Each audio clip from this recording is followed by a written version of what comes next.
మీ జీవితంలో శత్రువు ఏ రీతిగా మీ మీద రంకెలు వేస్తున్నాడు.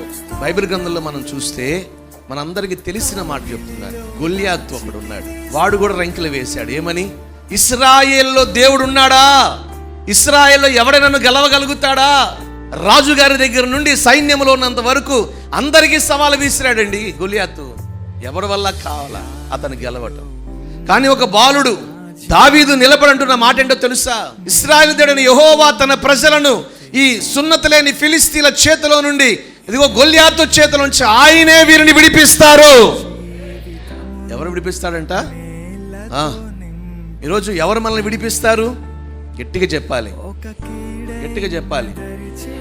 మిమ్మల్ని అలుముకున్న ఆర్థిక సమస్యలైనా అనారోగ్యాలైనా ఎవరు విడిపిస్తారు ఈ పరిస్థితుల్లో నుంచి? ఒక పక్కన రాజకీయాల్లో నీచ తుచ్చాలు లేకుండా మారిపోతున్న ఈ కాలంలో, ఇంకొక పక్కన డ్రగ్స్ కల్చర్, యవనస్తులు పాడైపోతున్న ఈ కాలంలో, ఎటు చూచిన లోకంలో ఎటు చూచిన నెమ్మది లేకుండా మనిషి కొట్టబడుతున్న ఈ కాలంలో భయపడమాకండి.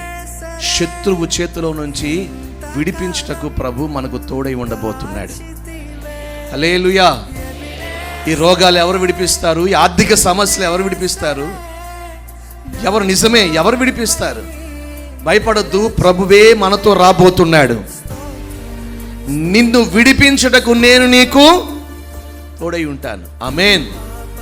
శత్రువు చేతిలో నుంచి విడిపించడానికి ఆయన మనకు తోడై ఉండబోతున్నాడు.